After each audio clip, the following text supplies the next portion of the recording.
আজ চলে এলাম তোমাদের সামনে একটা ছোট্ট মিনি ব্লগ নিয়ে। এটা কিন্তু জামাই ষষ্ঠী ব্লগ। জামাই ষষ্ঠীর দিন আমরা চলে গেছিলাম মায়ের কাছে। আমরা একটু লেটেই পৌঁছেছিলাম। তারপর পৌঁছানোর পর ওখানে টিফিন খাওয়া হয়ে গেছিলো। তারপর এটা একদম চলে এসেছি লাঞ্চ টাইমে। আমি কিন্তু ওদিকে পেখমকে ঘুম পাড়াচ্ছিলাম বলে মা এরা এদিকে খেতে বসে গেছিলো। মানে মা বলতে মা তো নয়, দিদি, জামাইবাবু আর বাবানরা খেতে বসেছিল। আমি আসবো একটু পর, কিন্তু সেটা আর আমার ক্যাপচার করা হয়নি। হ্যালো এভরিওয়ান, আমি হচ্ছি Rimi. Welcome back to my channel Ghorkonya Rimi 12। আশা করি তোমরা সবাই ভীষণ ভালো আছো এবং ভগবানের কৃপায় সুস্থ আছো। আর এ তো আমাদের সাথে আলাপ করে দিই, এই হচ্ছে আমার দিদির মেয়ে বাবান, আর ওইটা তো পেখম, আর আমার এটা আমি হিহি। যাই হোক, এই যে দেখো, এটা আমার সোনা বাবার সাথে আমি একটু বসে বসে খেলছি। ওকে না ঘুম পাড়িয়েছিলাম, কিন্তু ও গরমের জ্বালা একটুও ঘুমায়নি। যাই হোক, প্রচণ্ড গরম ছিল আজ। তারপর আমরা বসে বসে এখানে মানে ওর সাথে আমি খেলা করছিলাম। এবার ও চলে গেছিলো ওর মনির কাছে। ওই যে ফ্লিপ কভার দেখেছে, ফ্লিপ কভার ওর ভীষণ পছন্দ। যাই হোক, ও ফ্লিপ কভার নিয়ে খেলতে ব্যস্ত।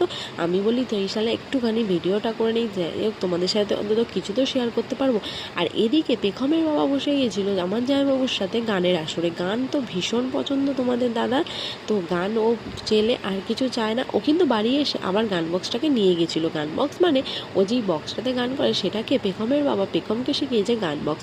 এই যে দেখছো আমার জামাইবাবু আর এই যে আমার বর মানে তোমার দাদা, এরা দুজনে মিলে এখন গানের আসরে বসেছে। গান করতে ভীষণ ভালোবাসে, আগেও বললাম। তো এই যে গানের আসরে বসে গেছে, এখন আর আমাদেরকে চেনে না। তো যাই হোক, আমি বলি তাহলে এগুলো একটু ক্যাপচার করে রাখি, অন্তত এগুলোই স্মৃতি হয়ে থাকবে এবং এগুলোই পরে হয়তো ওরা দেখতে পাবে বা আমি পরেও দেখতে পাবো এবং তোমাদের সাথেও আমি শেয়ার করতে পারবো। যাই হোক, একটু গলাটা বসা বসা লাগছে, একটু ম্যানেজ করে নেও, কারণ আমার প্রচণ্ড শরীর খারাপ, জ্বর এবং সর্দি, সেই জন্য গলাটা হয়তো এরকম লাগছে।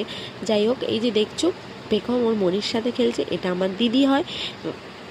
তো আর মাকে হয়তো তোমরা খুঁজবে, মাকে এখন তোমরা দেখতে পাবে না, কারণ আমার মা ঘরের কাজ করতেই ব্যস্ত। মেয়ে জামাইকে ডাকে থেকে কিন্তু নিজেই কাজ করতেই ব্যস্ত হয়ে যায়। যাই হোক, তো চলো, মা ছোট্ট করে আজকে যে আসরটা করেছিল ভালোই, খুব সুন্দর গুছিয়েই করেছিল, আমাদের খুব ভালো লেগেছে।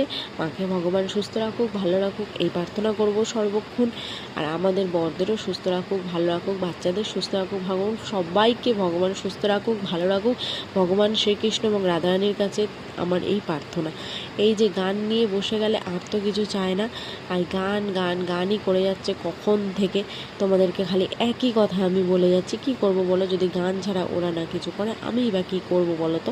এই যে দেখো, গান করতে করতে আবার আমি একটু গানের ভিডিও করছি, একটু আমার পেখমের। এই যে দেখছো পেখমের মিমো, পেখমকে একটুখানি পেছন থেকে সুড়সুড়ি দিচ্ছে, সেই জন্য পেখম আবার ঘুরে ঘুরে দেখছে। আমি বলি সেটাও ক্যাপচার করে নিই, তাই না? ছোট্টখাট্টো মোমেন্টগুলোই তো একটু ভালো লাগে, তাই না বলো? পরে